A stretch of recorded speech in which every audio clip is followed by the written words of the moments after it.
I can't hear you, Marcus.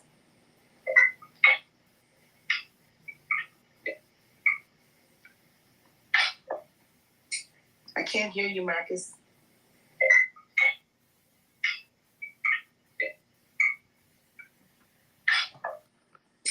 I can't hear you, Marcus.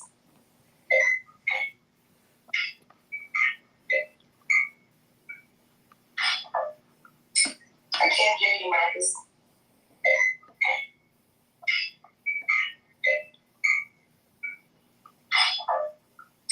I can't hear you, Marcus. Come back.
Okay, I am hoping that we are, I think I found sound.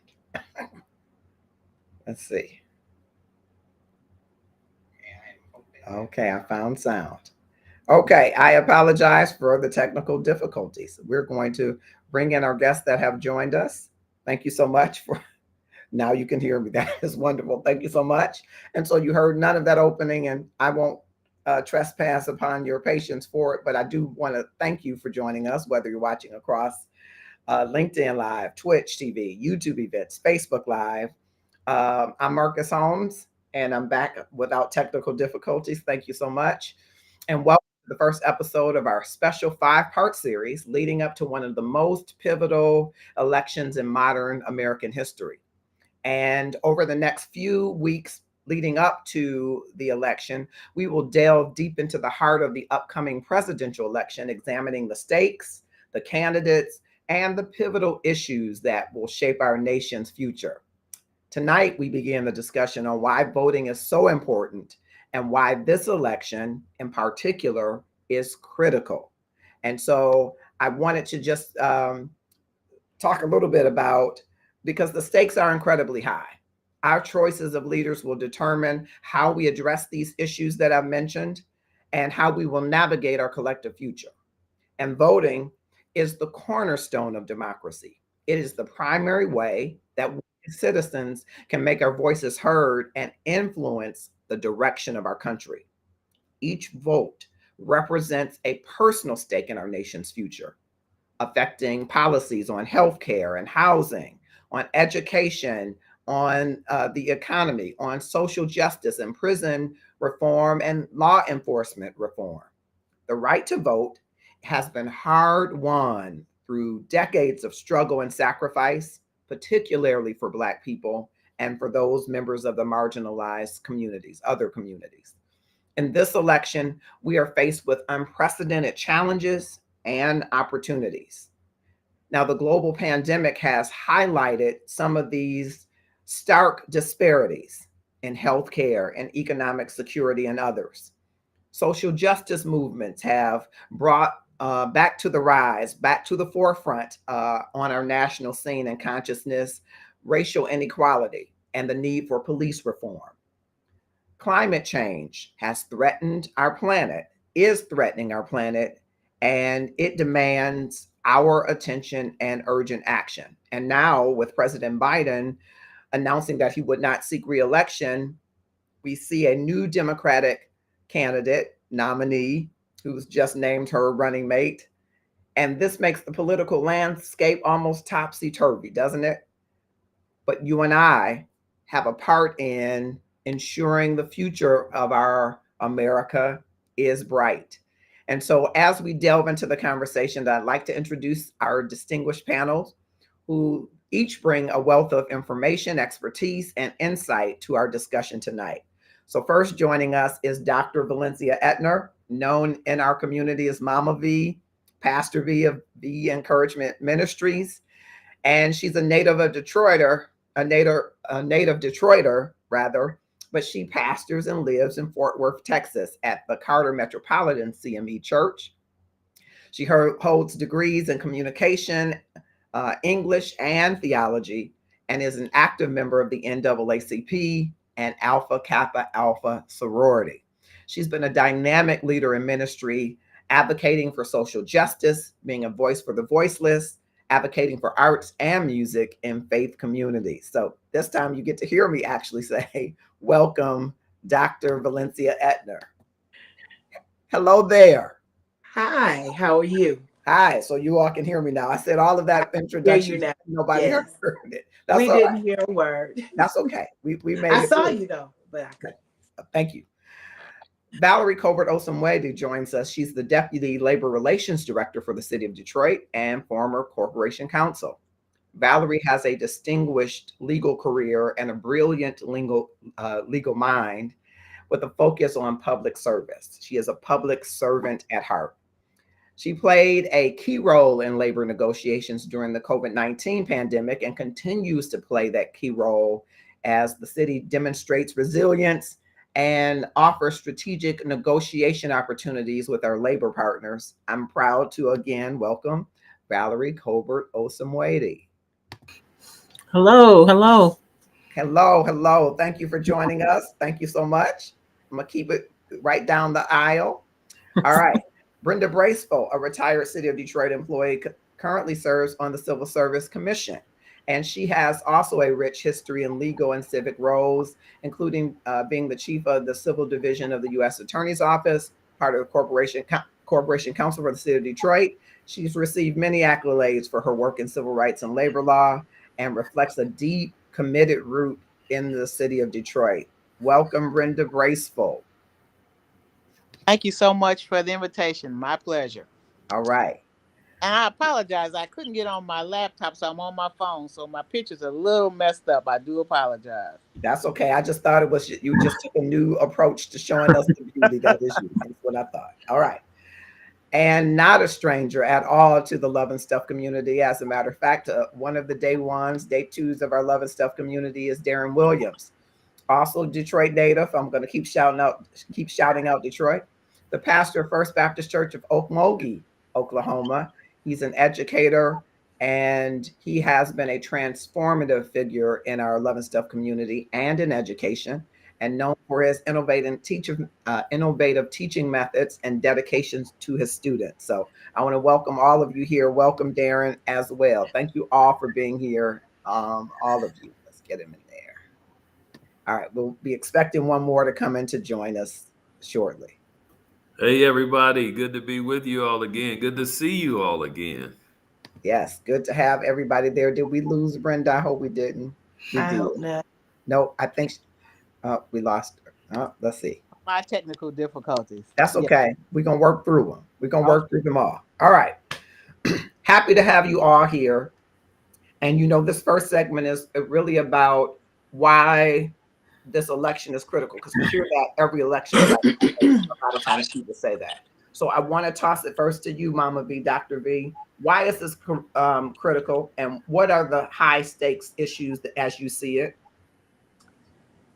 This election is critical because although we hear it all the time, I truly believe in my heart of hearts that democracy is on the ballot. Mm-hmm.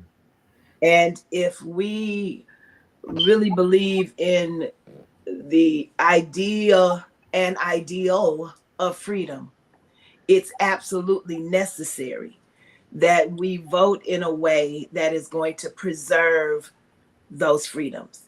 There are freedoms that are on the ballot. Freedom itself is on this ballot. And if we don't vote, then what we say is that we're okay to not be free. It is a time where the choices that we make at the ballot box, not only at the top of the ticket, but down ballot, will make a difference in what happens in each of our communities, and it will be far reaching. We often hear people, and we say that it's fear mongering when they say that this is the most critical election of our lives, but I truly believe that it is. And so it's imperative that we look at where we are, that we recognize the diabolicalness of Project 2025, that we understand that if we don't do what we must do to not be brain dead and to not be TikToked and reeled and social media into a place of zombiness, we've got to do all we can do to make sure that doesn't happen, so that we can hear and know the truth and then act on what we know. So that's why it's critical from where I sit. Okay. And I want to double back to you because you and Darren sit in common as pastors, and I want to get a sense from you of, I know there is a delicate balance that people have about pastors and their positions to their parishioners relative to, what side of church and state you might be on, right?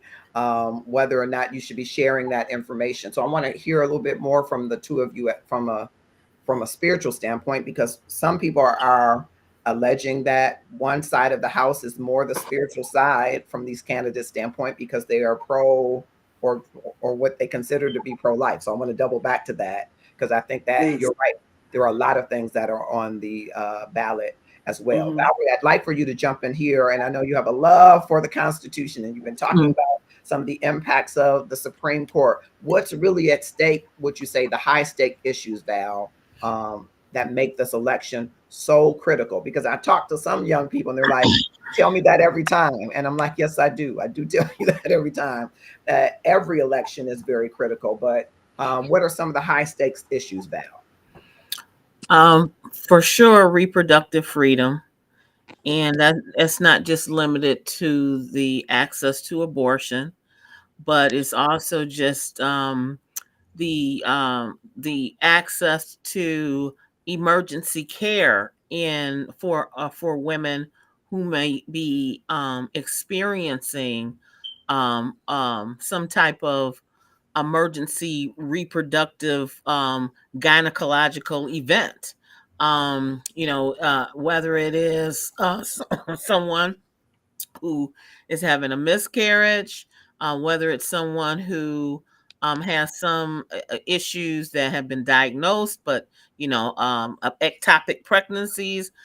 There are plenty of reproductive issues that are not connected to a woman choosing to have an abortion, or that I think is a major issue and a major concern, because that gets into um, uh, birth control, the access to birth control.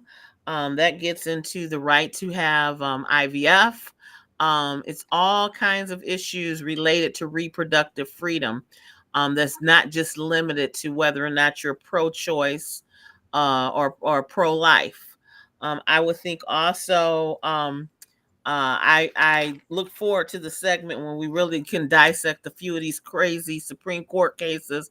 But I would also say just your voting rights, your democracy, your ability to access the ballot box is very much limited now due to the Supreme Court. I would also say, with respect to that, um, some of the ideals that you talk about in this Project 2025 is also being actually held up and legally supported through some of these Supreme Court decisions. The one that has really much taken away a lot of autonomy and the ability for our administrative agencies to act on our behalf. I mean, as it relates to the EPA, the FDA, where this court is actually substituting the medical experts, and I say that it's scary. The medical experts, or engineering experts, anybody with the expertise, they are now have now supported where the federal courts are the last arbiter, of some of these decisions. It is really um mind blowing, the power grab that the Supreme Court has really engaged in this last their last session. It is unbelievable. They have made themselves a very powerful branch of government. Yeah. And I do want you to break those down. And for the average listener, Val, not everybody's going to have your mind to know that EPA and Oh, FDA, and you got to break it down for us, right? Food and Drug Yeah. Administration is the ones that make sure our food is safe to eat. Mhm. The EPA is the Environmental Protection Agency to make sure that our water is clean, and all of those things associated with the environment, and all other administrative agencies that touch our lives, Social Security or anything like that. We know that Project 2025 seeks to end and destroy, actually. So some of the court cases absolutely set the legal floor for some of these actions that have been revealed to us, thankfully. So yeah, it's a lot as it relates to our courts, or the Supreme Court, which is why it is so important when you are electing a president. You got to look at who they can put in some of these federal court positions, these positions for life that absolutely touch bases onto our democracy, our freedoms, our constitutional rights.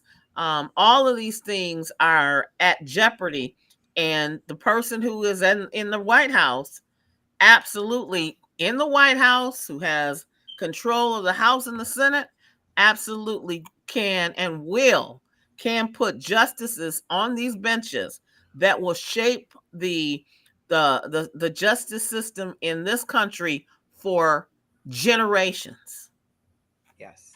I'm going to bring in Darren Williams. Good evening, sir. Hey, brother. Good Hey, to see you, man. great to see you as well. Thank So I you. want you to chime in. Why is this election critical, and what are some of the high stakes issues if there are others that haven't been mentioned? Yeah.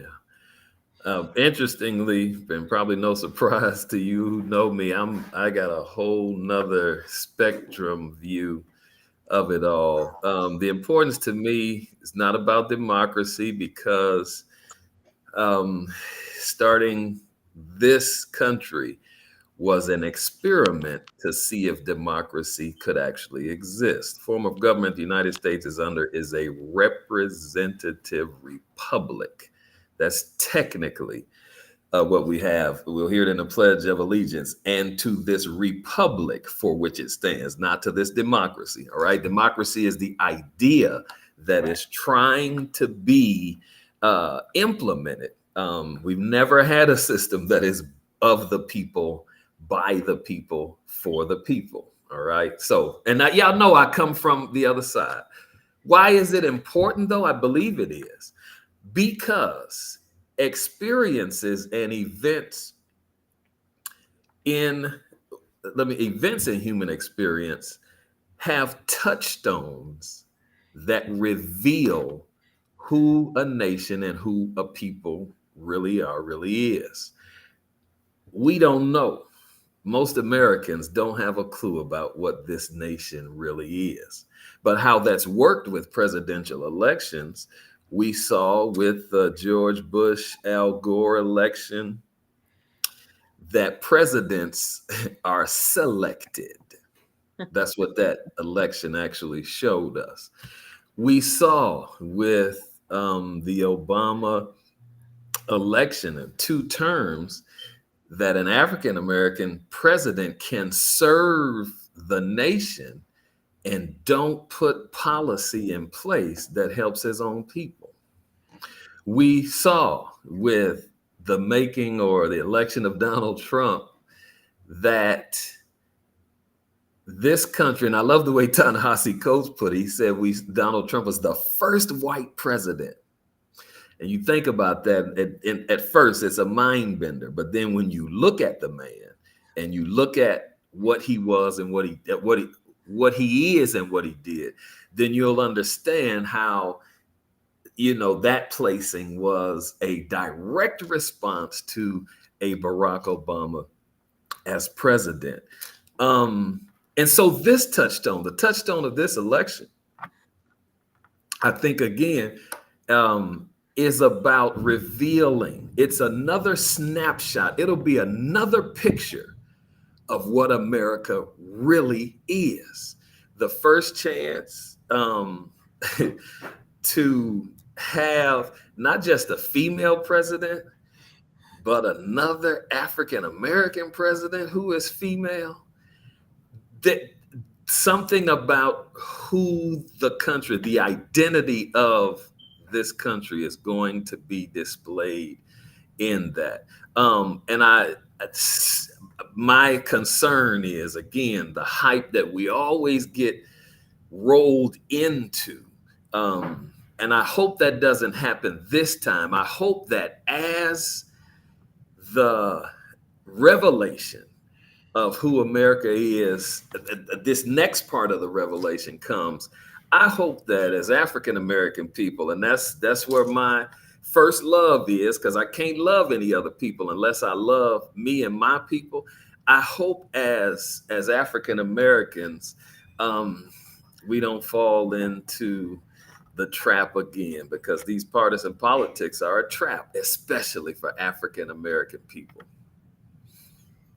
Always thought-provoking insights, Darren Williams. I do want to double back and say, so is this election critical? Because I'm not sure that I got from that it is or isn't. And Yes. what are the high stakes? Yeah, everything that happens in America is politically is critical, but more so the things that are happening behind the scenes. The election is, it absolutely is. Mhm. And I think the stakes are, as I tried to express in my concern, that we don't just celebrate the fact that we're being presented with Kamala Harris as the candidate for president and potentially the next president. Don't just fall into celebrating that, because the work after elections is where people get paid from elections. And what do I mean by that? Candidates make promises. Candidates make promises, but they only pay those promises when their feet get held to the fire and people make them accountable for having voted for them. And I hope, again, just that there is not such excitement and exuberance about having a female African American president, a woman of color. You said how you want to, because she's both of those. Well, not African American, but well, she is that because she was born actually in the country. But not getting lost in those symbolic pieces, and actually take to the responsibility of making having been elected, God willing it's so, that she pays off, that it makes a difference for African American people. And I know other people are on here, but my first love, I can't back down on that, is African American people. That's who need to get paid. Everybody else has been paid politically. Every other constituency has been paid. African American people have not been paid. So yes, it is critical, sir. I do believe that. Yes. And the high stakes are getting paid. What are The high stakes is actually benefiting, because African Americans did not. There's one way that African Americans, I think, two ways, benefited from a two-term presidency of the first African American president. It was not in policy at all. The LGBTQ community benefited from Barack Obama being president.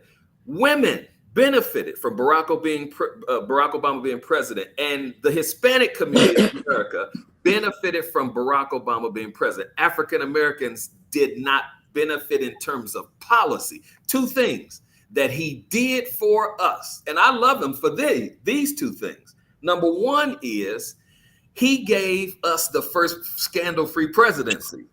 Okay, there was no issues, and they threw everything at him to try to make it, but there were no scandals in the White House for the 2 terms that he was there.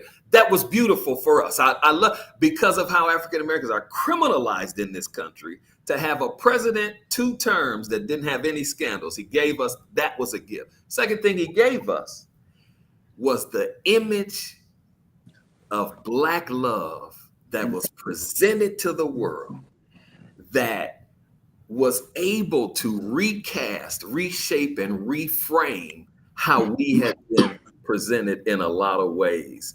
And so in terms of payoff, there's got to be policies that comes out of another Black person presidency, a person of color presidency, that actually has some receipts for African American people. Every metric that you can measure a constituency by under Barack Obama, we went down. We didn't go up. Under this presidency, we have to have something that African American, that the community can show that this presidency was beneficial to us as a people. Interesting perspective. Thank you, sir. I'm going to bring in Brenda Braceful. Brenda, thank you so much for joining us, and you're fully on camera. There you go. Okay. So, as it relates to what are the high stakes, would you say, and why is this election critical? I think it's critical on 2 fronts. One of Dr. King's most inspiring quotes is that we shall overcome because the arc of moral universe is long, but it bends toward justice. And I think we're at a stage where the moral trajectory of the country really is going to either take a turn upward or downward.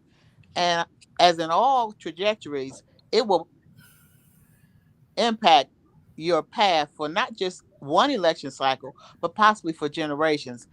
The we've always had, racism and divisiveness, but I think some of the overt hatred acts, uh, and the horrible language, and unfortunately, both a legislature and a Supreme Court willing to codify. We got to get rid of affirmative action, but we're not going to worry about legacy.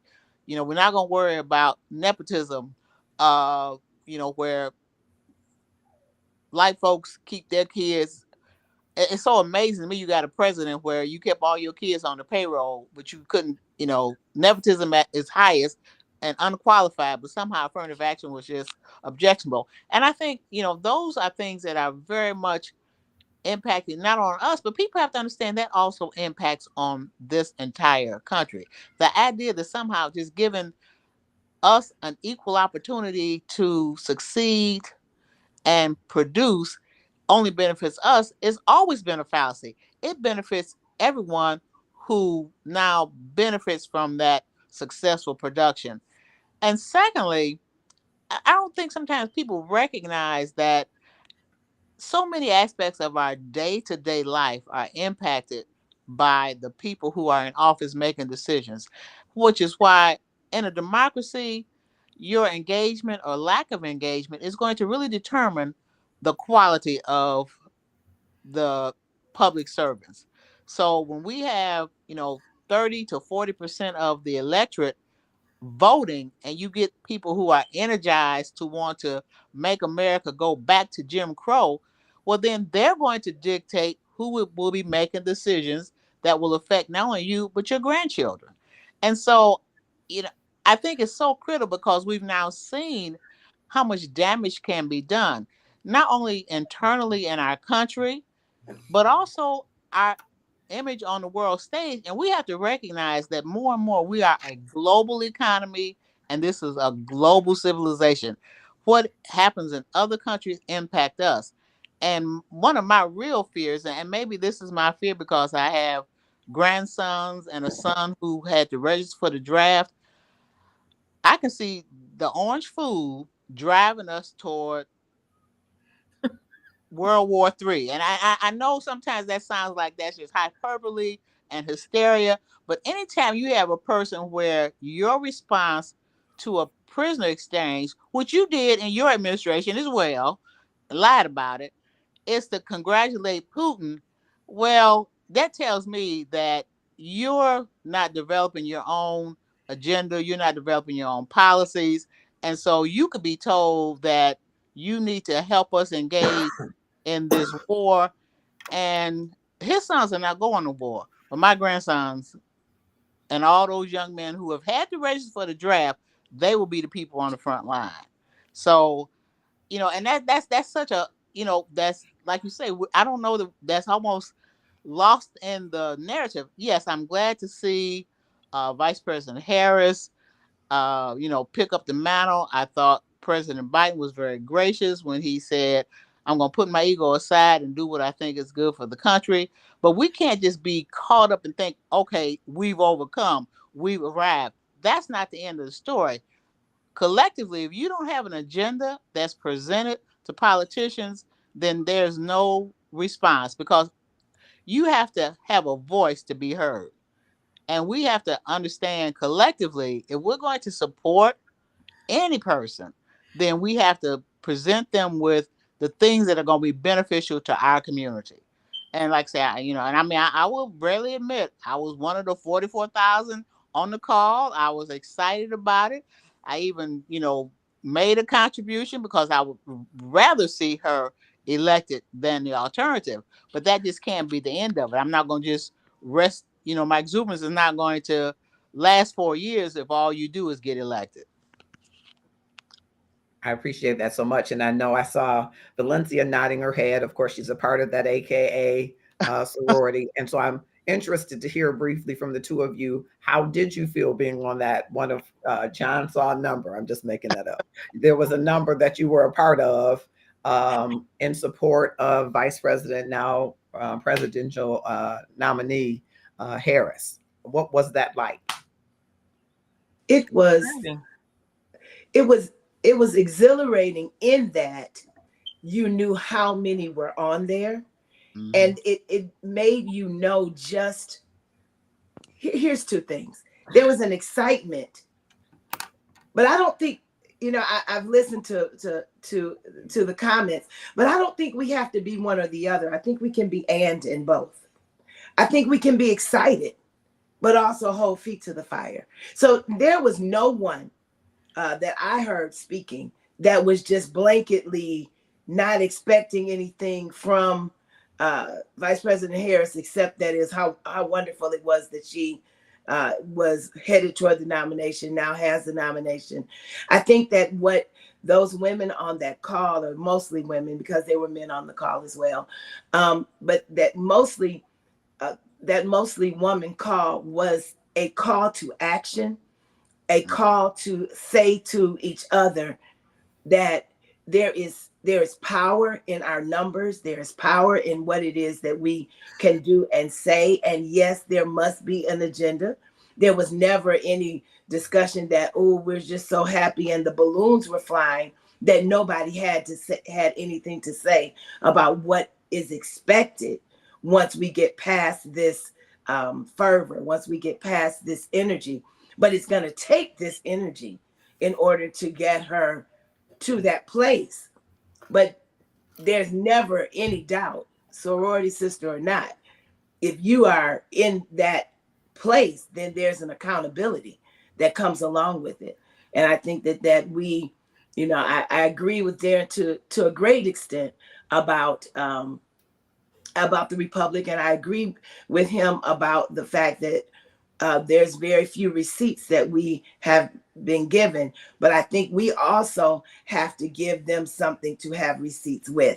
And I think that we've not necessarily been where we need to be in order to say this is what it is that we're looking for, so that we can measure the receipts. So there's no pie in the sky, no so overwhelmed that you can't see the forest for the trees. Excited, yes. Hopeful, yes. Gonna work for it, yes. But then on the other side of it, there's something that needs to come, because you got all of that energy and all of that excitement. So Yeah, I want to pivot, Brenda, to Darren and Valencia, because you are both pastors, and this excitement that you're describing, and Darren kind of saying not just celebration. How do we get that to parishioners? How do we mobilize that? I'm not going to say next level of voters, but there is an apathy, a general apathy. There are people outside of the 44,000, right? And a number that no man can number, or maybe a man could, right? That don't seem to be as engaged as having these high expectations to get receipts or require receipts, right? So how do we mobilize that layer or that cauldron of voters to become engaged and to be a part of the process? Darren, you go, and I'll come behind you. I love the last part of. I love what Dr. V said. The last part, though, I'm really shaking my head like a bobblehead when she was talking about that we have to give to our candidates and then elected officials what they can do, what service they render that we can give receipts for. Because when I read through Brother Marcus, the items of discussion that you sent to us earlier today, there was a term in there, a phrase in there that you used. I was like, yes, you said that we have to do informed voting. And informed voting is more than the top-headed idea that we think you need to know the candidate, you need to know their platform, you need to know the issues. That is information about vote. That is informed, but that's the top line of being informed as a voter. Informed voting it's a campaign, just like a candidate has a campaign, because the informed voter is the one who is there at the town hall meetings, who are there at the press conferences, who are in the face of the candidate when they are setting up themselves to be whatever position that they're going to. It is there to take notes about what this person says that they're going to do. It's there to see what they have done. And then my vote is based on having had the information that there is something that I can ask them for. And then I cast my vote because I had a confidence that I'll be able, after they are elected. And what does that automatically mean? That voting for me doesn't stop when I go in the booth and push the button or pull the lever or write the name. Voting does not end there. Actually, that's another commencement, because my work, my campaign as a voter is then to say, I know I want something out of this candidate, but what do I do? How do I get something out of them? And guess what? The way you don't get something out of a candidate is just asking for it. This is the United States of America. God, money is God in America. That's the only place it says in God we trust. You have to have something that a candidate is going to respond to you with. And what is that? It's greenbacks. You have to have invested in them, and they know that. And you have to have invested in a way, at a level at which they see you and they know that they have to respond to you. What does that mean? That I can't do that with a candidate by myself. Two of us can't do it with a candidate by ourselves. But if our community puts money together, because all of our dollars is way more than just some of our dollars, and we go to them and say to them, this is what we gave to you, and now this is what we are expecting from you. Do you know how Barack Obama changed from his position on the LGBTQ issue to being what they called on Time Magazine the first gay president? You know what it was? It was $35 million that constituency put into his campaign. Okay? And what I'm saying is, informed voting is that whole process right there. And you can't do informed voting if the candidates don't know you or know your community face to face. You can't do informed voting if you don't have money behind. And these campaigns, President Obama's, there were $1 donators that contributed so much, just as $1, that it kind of broke the scale. And that's great. But it takes a whole lot more than $1 to be given to a candidate. I'm going to stop right there. Dr. V, what you got on it? Yeah, I'm going to jump to Dr. V, even though I'm coming back to you, Darren, because I'm asking you how to mobilize. I don't think I got that. Okay. All right. So let me pick up right where you just asked that question. I think that one of the things that has to happen, well, first of all, let me get to the baseline. Somewhere in the mid to end of the 70s, the bastion of hope that the Black church was got shifted. Yep. It got shifted because of dollars, and it got shifted because of some be like Mike mindset. Mm-hmm. And I'm not going to be, too pejorative, but some be like Mike mindset. And so because of that, the focus of the African-American church as we've known it went inward. It went inward. It went to, and I'm not going to, and you all know the kind of worshiper I am. So I'm not anti-worship, but we stopped being social justice oriented, and social justice became a bad word. Yep. It meant that your preacher was political and not spiritual. And that became a problem. And for everyone who ended up in a seminary situation, who ended up with a James Cone, God rest him, this is kind of an anniversary time, a James Cone who taught us Jesus's position on the disinherited, and how that needs to also be our position if we're going to really be followers. But then there are those who reject that, and so when we bring the political situation to the church, we almost have to do it in a way that it slides in without being able to be a frontal discussion, because we've allowed the outside forces to take away that core value of the people got their strength and their confidence and their understanding of who they were from those places of worship, those places of coming together and learning who you were. So we are dealing with a constituency of African American voters who have an extremely low self-esteem.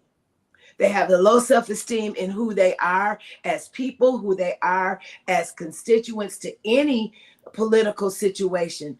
One of the greatest problems I found on all of the conversations that I've been on, whether it was that 44,000 or the ones that were on the night after that when the men were on, I slipped on there to see what they were saying. I listened. The Black Church PAC was on last night. So when you listen to all of them, when anyone mentions anything that someone can make divisive, it becomes divisive. If someone mentions a sorority or a fraternity, then those who are not in sororities or fraternities automatically take an affront to the fact that those people were brought up. It's apples and oranges, it's dimes and nickels when we got major dollars that can be on the table. The reason that 44,000 made a difference was not the number of those women and some men on there. It was the $2 million that got raised. There you go. Okay, so the $2 million said that here you got 44,000 people.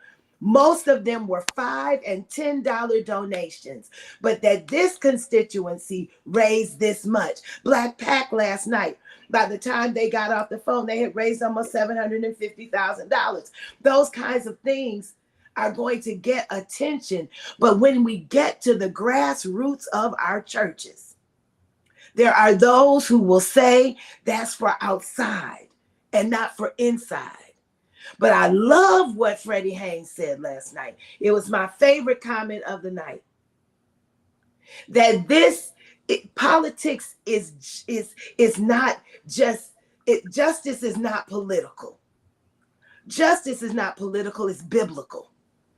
And if our people could get back to an understanding of that justice is biblical, Amos, Jesus, I mean, it's all over the place.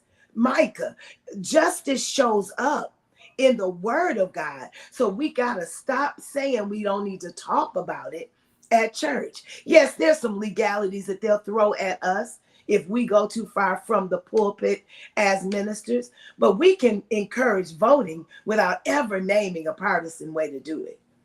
So it's the fear mongering, it's the diluting of justice and its need to be spoken of in our churches that frustrates this preacher.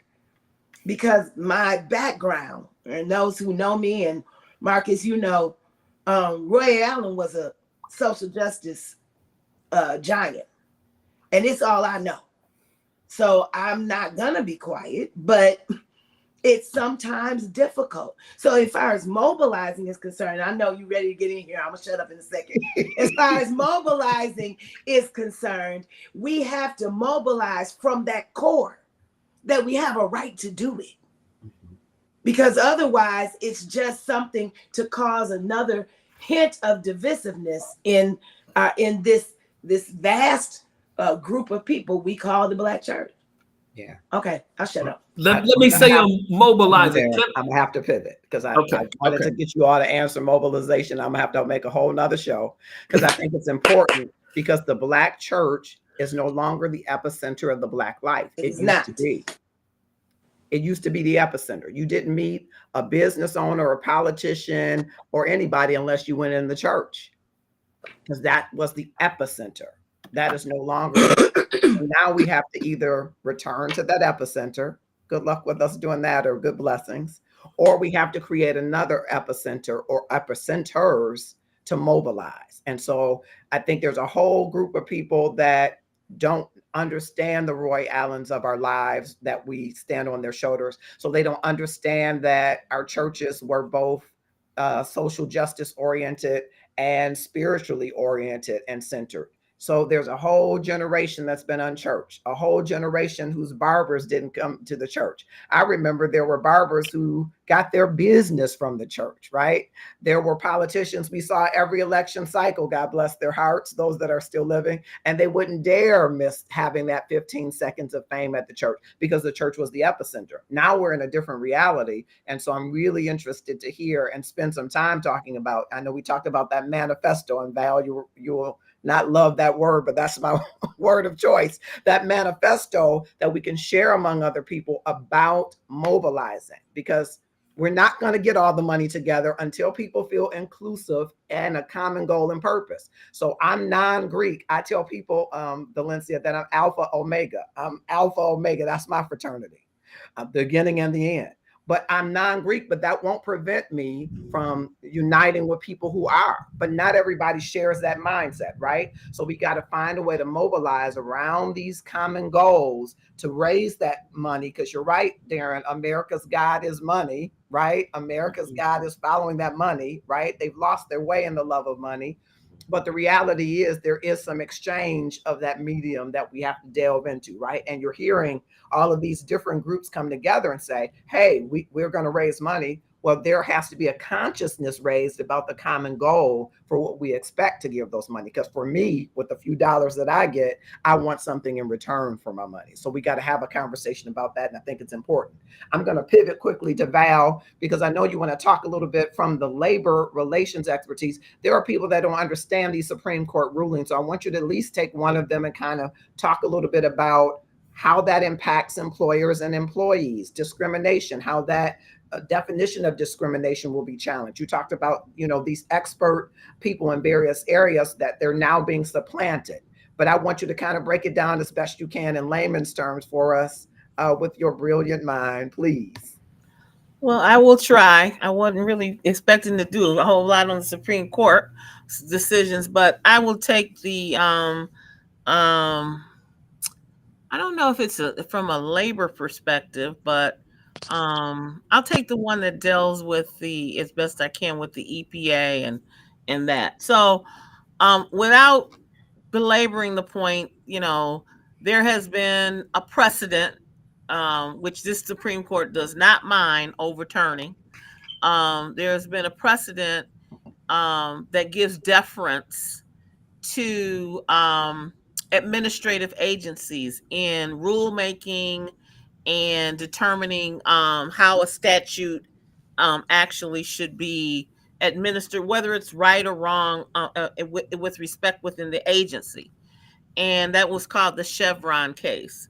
And it's been the standard for precedent for 50 years, okay? And so you have this now mindset kind of bought in through the first the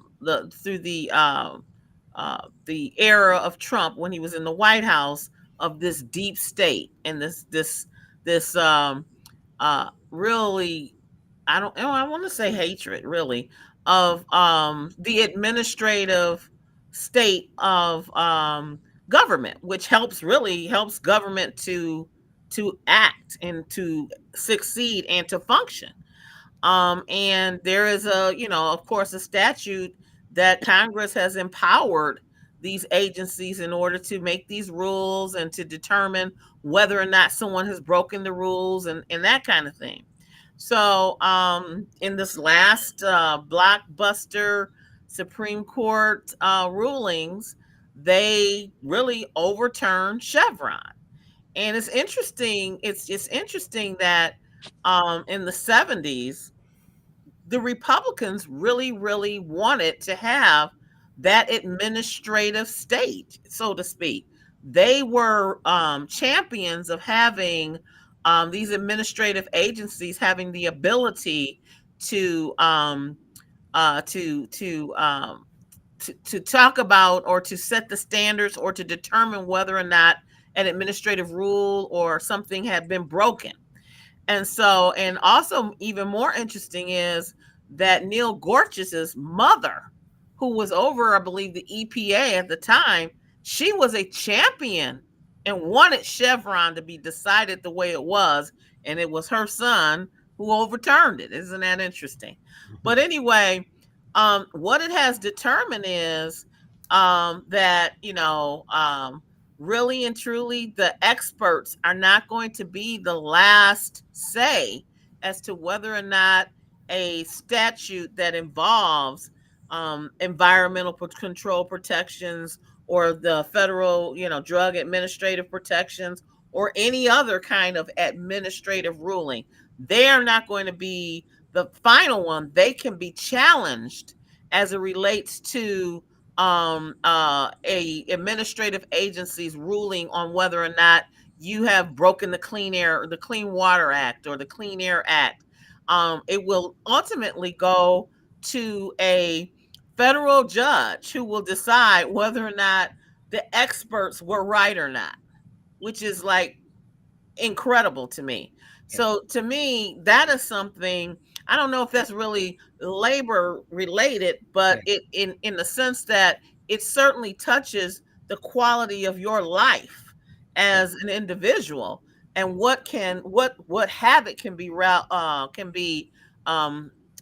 occur when you have folks who are deciding whether or not something is whether or not a corporation or a person has broken, something as it relates to the Clean Air Act or, Clean Water Act or, the FDA.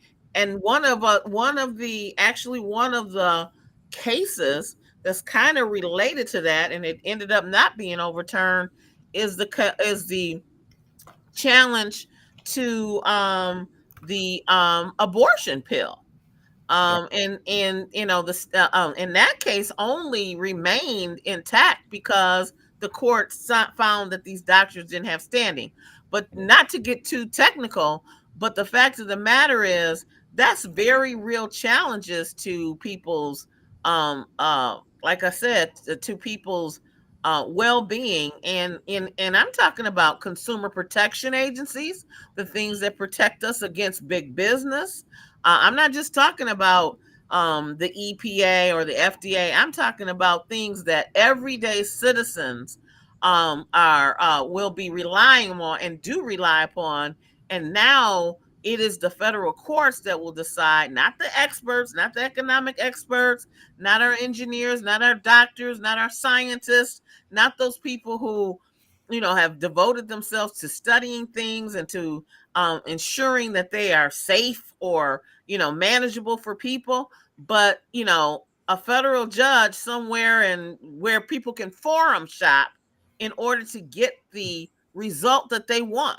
That is to me, the thing that absolutely affects everyday lives that a lot of people do not know is affecting your everyday lives. It is so much more that is going on. And when I say it's a power grab, because what's interesting is that the federal courts, even the Supreme Court, never had that much power. When brother Darren was talking about the founding of this country, one of the things that the founders thought, well, they thought the judicial branch was the least powerful branch because it had no power of the purse strings and they were not elected. So they figured that branch of all of the branches of government would be the least powerful and probably the least intrusive, and the one that, most of the time probably could affect positively, people's lives. Well, look at that today. Right. Look at what we have today. And that's because we have forgotten, or, and when I say we, Democrats, independents, whoever you are, we have forgotten that it is that president that sits in that seat, okay, that appoints those lifetime appointments to the Supreme Court, to the federal courts. To an extent, it is also trickles down to our state Supreme Courts and our circuit courts, all of these people who make the judgments for your everyday lives that don't look like you and me, don't have the same experiences as you and me, or any of that, but their legacy, those kind of opinions are going to not only affect you at this moment in time, but it's restricting the rights of our children. The fact of the matter that, the Voting Rights Act has been gutted. It has absolutely been gutted. Our children really have less rights under the Voting Rights Act than our parents when it became the law. It is absolutely incredulous. If you take a look at what they have done through Supreme Court rulings and through court rulings, and it is scary. It is scary when I say, and it is scary in the sense that there are ways in which you can obviously try to counter it, but the fact of the matter of how many people and generations are going to be touched unless this is arrested by these kinds of decisions, it is absolutely mind-blowing. And people don't really, understand the impact of why you have to have not only the executive office, but you really got to have the Senate and the House too, in order to really overturn and turn the ship around as it relates to the judiciary. Yeah. And we've all seen it where currently the Biden is coming, with guns blazing to reform the court, making it only 18 years that you can serve on the court. And those kinds of things that he's, trying to do to reform the court.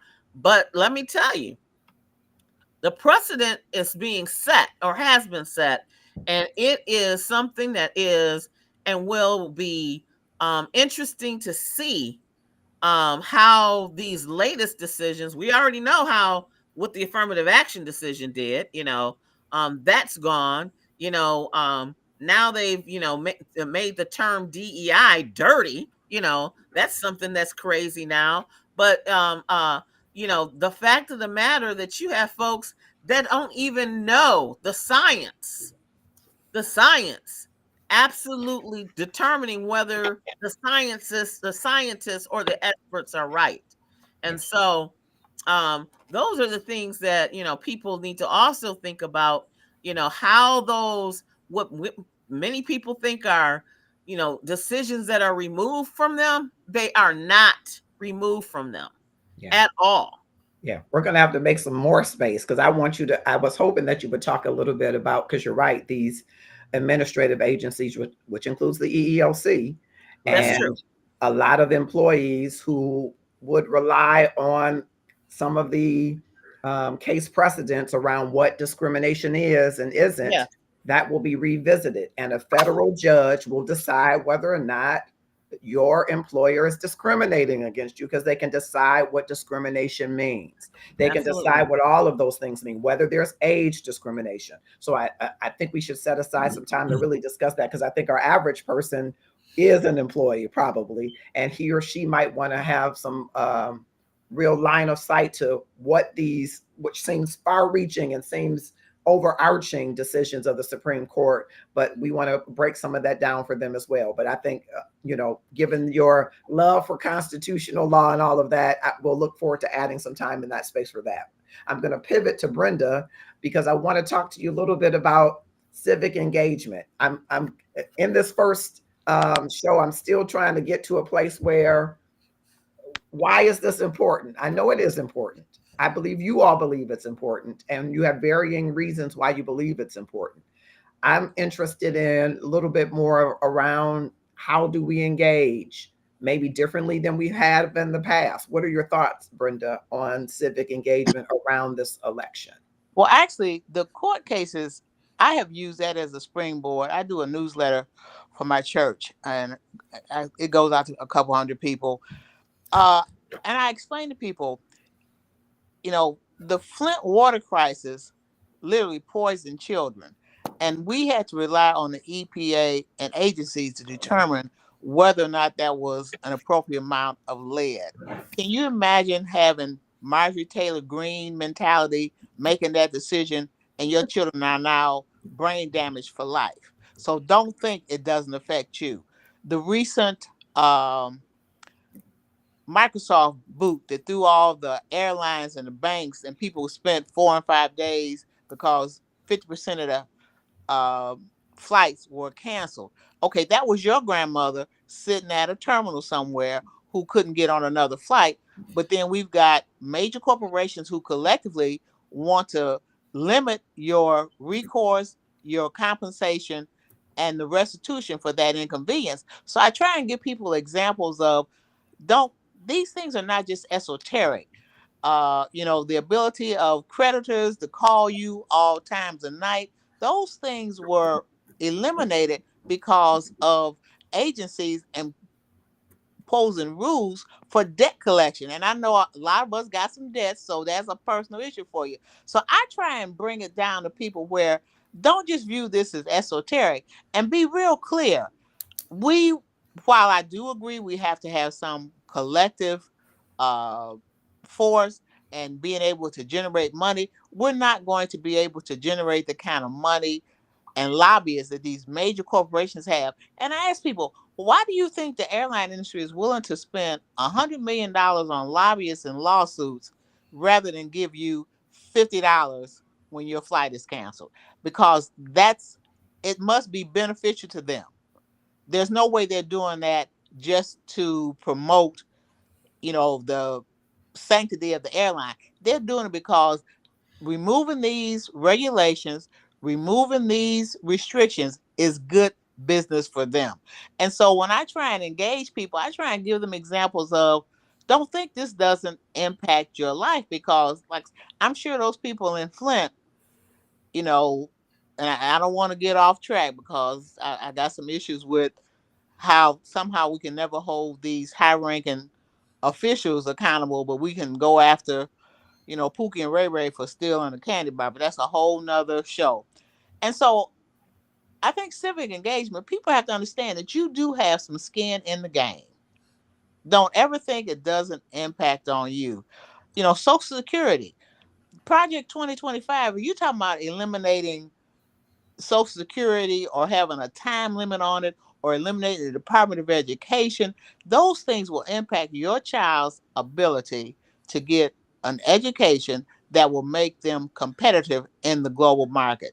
Eliminating Social Security for many people is going to impact the very quality of your life, because it's going to make a major impact on your retirement income. And so I think sometimes people, I agree with Dr. V. I mean, you know, when we try to separate, morality and social justice, and people don't want to, talk about that, that's really a mistake, because, Christ says, as you do to the least of them, you do to me. And he talked about people in prison and homeless and needing clothes and needing food. That is part of, I think, our charge. If we're going to, a society is measured by how well you treat the least of us, not how well the 1% is able to live a lavish lifestyle. And so that has been my approach in terms of civic engagement. Sometimes it falls on deaf ears because people think, well, I'm doing okay, so I'm not going to rock the boat. And Margaret Mead, who's one of our greatest anthropologists, said, you look at a society, the way you know that a society has evolved is when they saw remnants of people who were still part of the group, but they had healed broken bones. That meant that the group collectively brought that person along until their bones could heal. That collective identity, that collective responsibility, we have to appreciate that that is still very much a real thing.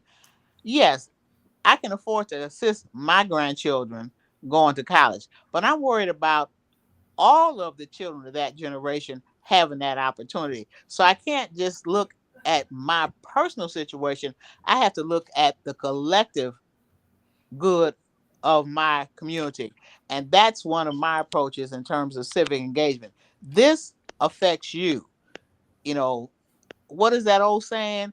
First they came for the person on my right, then they came for the person on my left, and then when they came for me, there was nobody there to help me. And we have to understand that is so very true. So that divisiveness really is designed for us to never realize our collective strength. And I hope that it's helpful. In fact, I took a gentleman to the polls today. He does some handyman work around the house, and he came back to put out my garbage can. I said, "Did you vote today?" He said, "Oh, come on, get in the car. We going." And he kind of laughed. He said, you get a hold of something. You just don't let it go. I said, I'm trying to get you. Don't think I won't be looking for you in November. But I mean, that to me is just that important, to let everybody know this impacts you. This issue may not impact you, but there is an issue that impacts you. And collectively, I can stand there with you if we're all engaged. I appreciate that, Brenda. And you went to quoting the scriptures. I said, we're getting ready to have preaching on LinkedIn, because these preachers ain't going to hear a scripture and not take a text. Oh. So we're going to have the social justice Jesus, parts 1, 2, and 3. We're going to have you all preach that. That's excellent. Thank you, Brenda. I appreciate that. And before we go, I want to give each of you an opportunity to just kind of recap briefly, each of you, please, why it's critical. Next week, not next week, but next show will be on Project 2025. So you get the opportunity to break that down and your thoughts toward that. So I know there's been a lot of talk around Project 2025, and my dad says, well, and I don't know who the original person who said it, but if you want to hide something from people, put it where? In something that they could read. So I want to make sure that we take this and dissect it. My dad was not a lettered man, but he read the newspaper and books from front to back. That was what he thought was important for us to be able to do. And so we want to make sure that we can break down Project 2025 for everybody and get your insights there. But as we close out tonight, I want to hear from each of you just a recap, maybe a summary of why it's so critical, and one of the high stakes things that you would, if you were able to talk to those who are sitting at home and saying, man, I ain't gonna vote. It's the lesser of two evils. This is the problem. The former president is saying he's pro-life, and this president is saying she's with LGBTQIA plus, or this person economically seemed to have done better, and this person isn't, or I don't think a woman should lead us. All of those things people are sitting at home to think and say. What would you say to some of those people as to why this is critical and why this is high stakes? Brenda, I'll start with you, and then I'll come back around. Well, thank you, sir. Thank you. There are serious issues that nobody where somebody urges one issue and you think that that's the end of the story, because while they have your attention on that, they're picking your pocket on 15 other issues. So I agree with Darren, as he said earlier, be an informed voter. That means with social media, you can listen to presentations, you can read the platforms, parties, you can go to town hall meetings. They do meetings on Zoom. Understand from a wider perspective what are the issues, and while it may not impact you today, recognize it could impact somebody in your family tomorrow, and more importantly, what is the impact on our next generation? And so I think we are at a critical juncture, and we need to be informed, we need to be engaged, and we need to be active. All right, thank you for that. Thank you so much. I'm gonna jump to you, Darren. It looks like you're on the move. You ready? Oh, okay. This is me leaving the library. Very quickly, mobilization and the next. It has to happen in the church first by helping us change our identity. You can't see my shirt, but my shirt says Black love, Black learning, Black legacy, Black life, and on the back says matters. It ain't just that our Black life matters. What is it about our lives that we can identify? Okay, we lost Darren and he was saying something good. All right, I'm going to go to Valerie Colbert-Osumuede. I'm going to just say that the quality of your life, the future quality of your life, and the life of your children and grandchildren are really at stake. And when I say that, I people say that that's alarmist, but it is so very true, because the essential constitutional rights that we take for granted are being gutted. They are being gutted. The right to vote, the right to of reproductive freedom, that has been determined to be, until they, a constitutional right, which was taken away. Okay, we are seeing the hard fought rights being taken away. You think that voting is not important until you can't, until you have no access to the ballot box. You think that that being able to criticize your government under the First Amendment is not important until you can't, until there is some political action taken against you because you have stood up and criticized your government, your mayor, your president, your senator, and when those are gone, you'll wonder why it is so important. I mean, when you think about the very things that we take for granted, which really are on the right to assembly, the very right that we can go to church.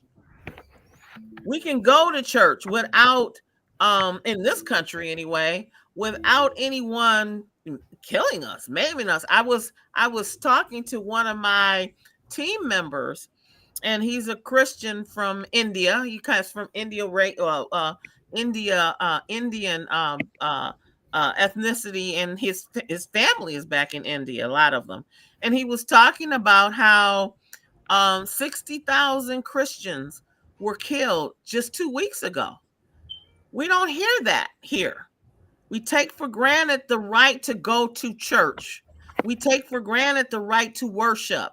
There are people that are being murdered because they stand up. So when you think of that, the very freedoms that you just take for granted, even the freedom of clean air, clean water, all of those things that we take for granted, when those are gone and they are being chipped away, they truly, truly are.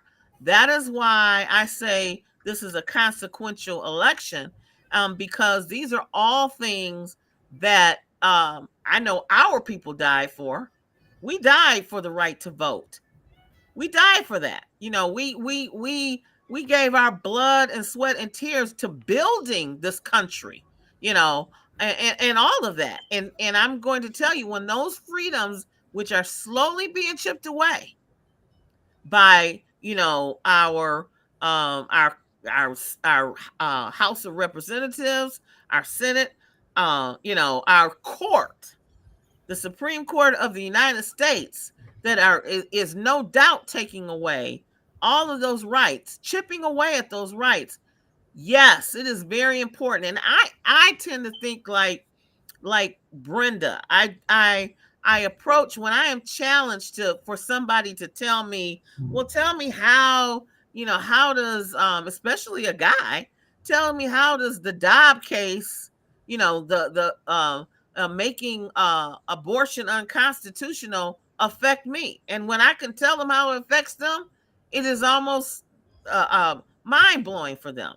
You should always be, it shouldn't be that something is, you support something only because you have a sister or a mother, it should be something that you support because it impacts all the women in your community, or can, whether or not you have a significant other or not.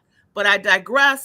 I say this, that I believe that it's consequential because it is the very rights that we have, that we strive to, or have fought for, have died for, but also that allows us to be that community that can reach out and talk and explain things to people. If we can't talk about, our government and how it works or doesn't work for us because our First Amendment rights are gutted, that's a problem. If we can't have the right to free assembly in our Black churches in order for people to actually talk about morality and justice, that's a problem. Those things are being taken away slowly but surely. And it's going to anticipate if a certain I don't want to say anticipate, accelerate if a certain person is placed in the office. And you better believe it. The handwriting is on the wall. And let me just say this about the 2025 project, because you got a lot of people now, Trump trying to back away from it because it has become so talked about and open, and trying to say, oh, that wasn't going to be my platform. But let me tell you, the Heritage Foundation, which is that very conservative foundation, did a similar kind of policy objective for Ronald Reagan. Yeah. 60% of what they suggested, he put into place. Yeah. 60%. Can we say Patco? Yes. 60%. Yes. So, whether or not, he now he's trying to say, oh, it's extreme. Yeah, okay.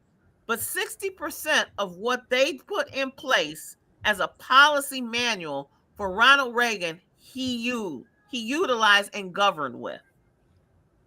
So, something to think about. I know Project 2025 is coming down the pipe, but why I believe it's inconsequential is just what I said. Our guaranteed constitutional rights that we did not have,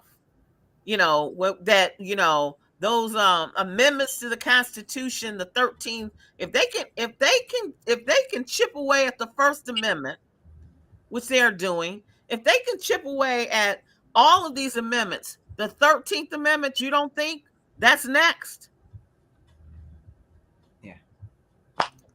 All right. Thank you so much, Darren Williams. You got cut off from us, and sounds like you were telling us something great.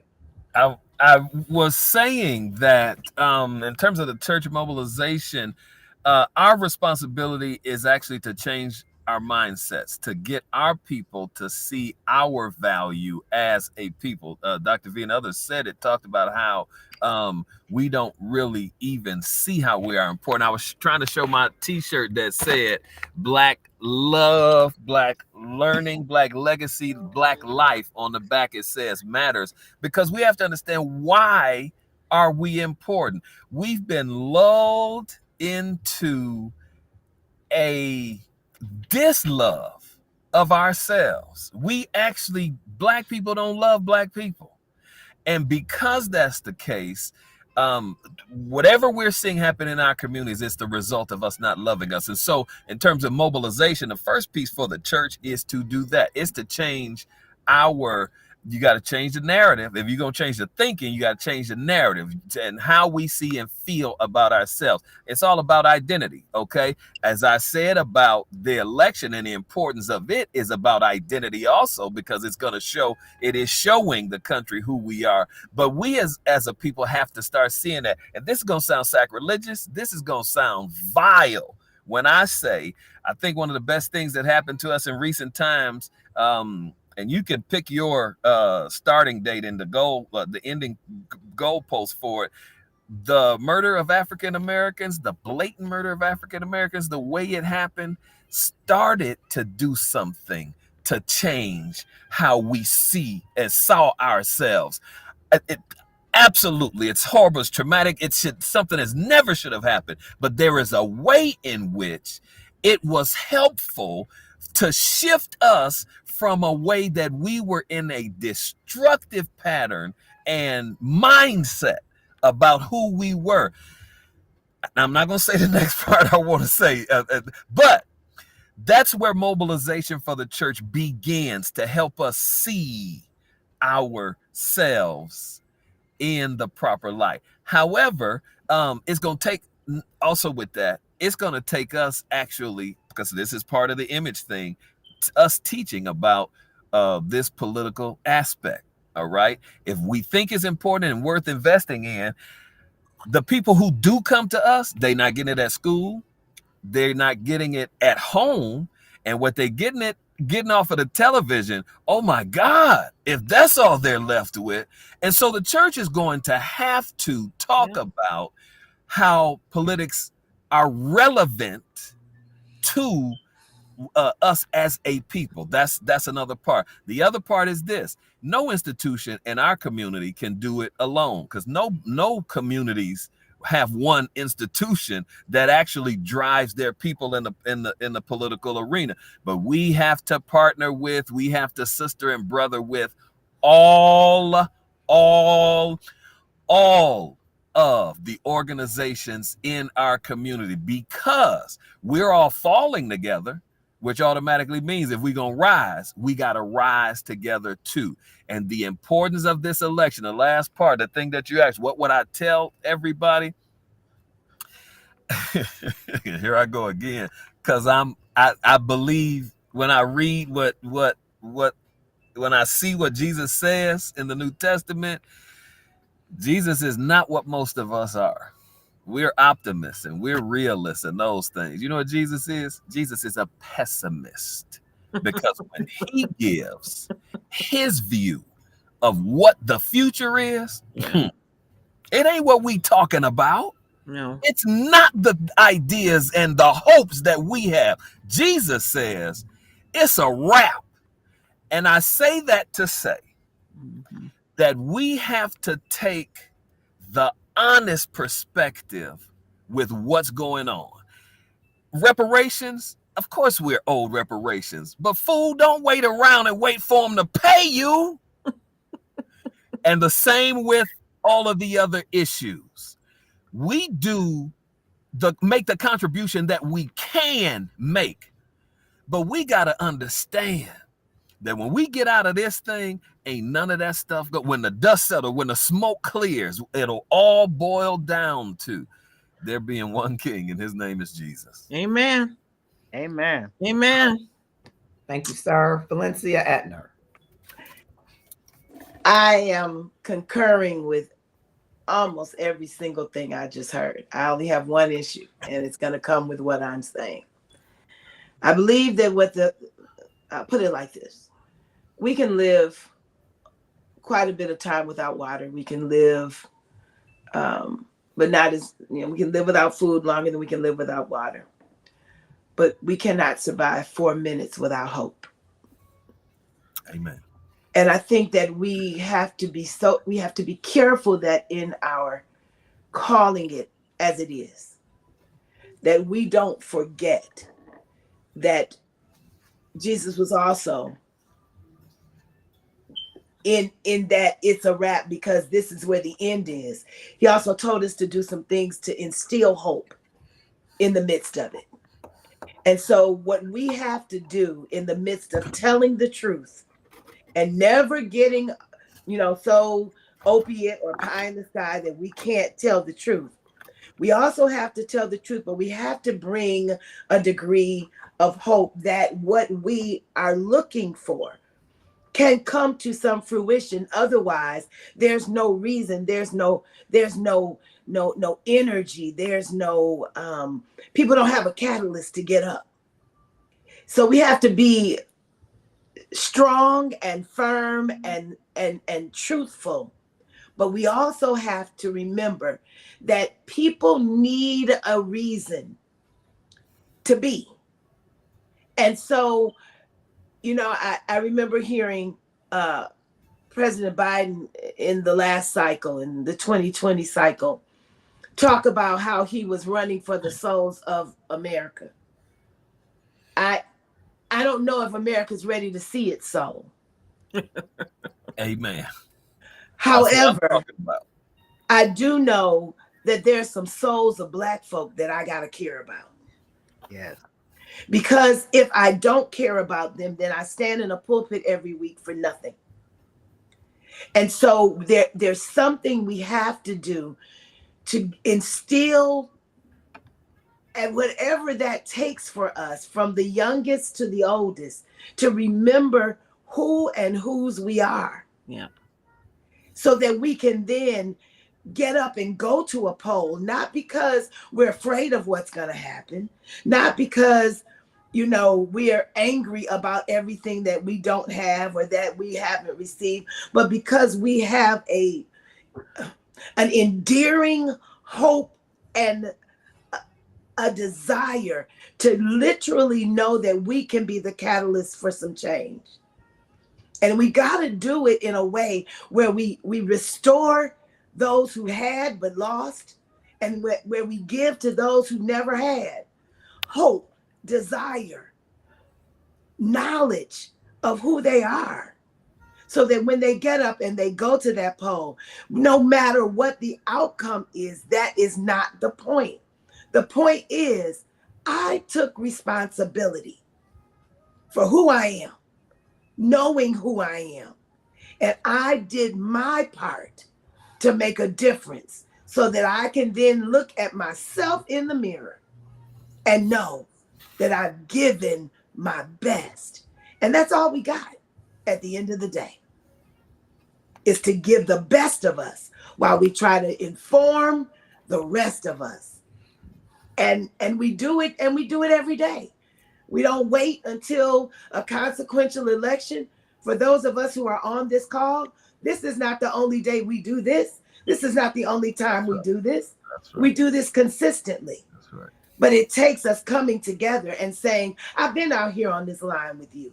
This is what I have to say to you today. It takes going to the polls and being a presence for people who are really afraid that somebody's not going to want them to vote, depending on where you are. You know, you all are in a different part of the country than Darren and I are. There's some people who don't want us to vote. For real. Okay? So there are things we must do to keep hope in the forefront and be a catalyst, conduit if we have to be, for the energy that brings about hope and the pursuit, not of false happiness, but of the real stuff that comes from a place that is not superficial, that's not politics, but that's at the core of your being. That you can love yourself enough that happiness comes from a place on the inside, and that you pursue that with what it is that you do, to act and to be and to do and to expect different. Well, thank you, Valencia Edner, Darren Williams, Brenda Braceful, and Valerie Colbert-Osumuede. I love the brilliance. I appreciate the diversity of thought, and I'm challenged by the varied perspectives. And I hope that others that will watch and are watching have similar experiences. I hope those of you that are watching on LinkedIn or YouTube or Facebook or Twitch, that you will join us again at the next time we will publicize the date of when we will talk about Project 2025 and break it down. You'll hear varied views, and hopefully Byron can join us at that time. I appreciate you all for joining us tonight. I want to thank you all for joining us. It couldn't be For the Love of Justice without all of you. And I thank you so much. So thank you for being here. Thank you, Marcus. Thank you for having us. Bless you, brother. Bless you. Keep doing this. These are some of my favorite folks to bring on Love and Stuff. And as you may know, Love and Stuff began around not love, or not even love the way we see it, but the love for justice. When Trump was first voted into office, selected, as Darren would say, we began discussions with Byron Stanfield around the faithless elector. And in doing that, many of you that were watching, just about 17 brothers and 7 women said, hey, look at these various people. I wonder, are they single? That's how the Love and Stuff was born, not as a dating app before the dating app. It was born out of our love for the things that are right. Now, for many of us, we have different ideals about what is right. And I want to challenge you on your ideals, but I want you at least to bring them to the forefront, that they bring you enough strength to go to the poll, enough strength to become an informed voter, enough strength to bring others along with you so that everyone is lifting every voice and voting, because your vote does matter. As you heard Val say, and I think others, a lot of people bled and died for that right to vote. People have sacrificed a lot, and we have seen where our right to vote has been so under attack that the Voting Rights Act has been gutted. You and I have a say in who sits in that Oval Office, and he or she will appoint federal judges who will have a say in how we view discrimination or clean air or clean water. And that should be important enough to you and I to get engaged. And while there's a lot of apathy where people are saying my vote doesn't matter, it doesn't matter who gets in the office, I think it does matter who gets in office. I don't think that ultimate power is given to that person, but there is power in this earth school that is given to those in charge. It is not ultimate power. It is not absolute power, but there is power given to them. And you and I should use our power wisely, collectively, to mobilize, strategize, organize, so that we have receipts, as you heard Darren say, that we can hold those in leadership accountable to. You'll hear varied opinions as we go along this journey. I invite you to appreciate the brilliance, to celebrate the diversity of thought, and to be challenged where you have a perspective different than someone else. Let that perspective challenge yours. You will do well by sharpening your perspective, or maybe seeing a different glimmer in the light you see. I'm Marcus Holmes, and it's my joy to bring you 4 brilliant minds, and I hope Byron Stanfield will join us next time. Brilliant minds with great perspective to help you think about how you can up your love game for justice. Whether you're in the church and whether you've never been in one, I want you to start to have an appetite, a love even, for justice. And it will require you to get engaged. I hope you have a grateful evening. Stay tuned to Love and Stuff. If you haven't clicked the notification bell, click on it.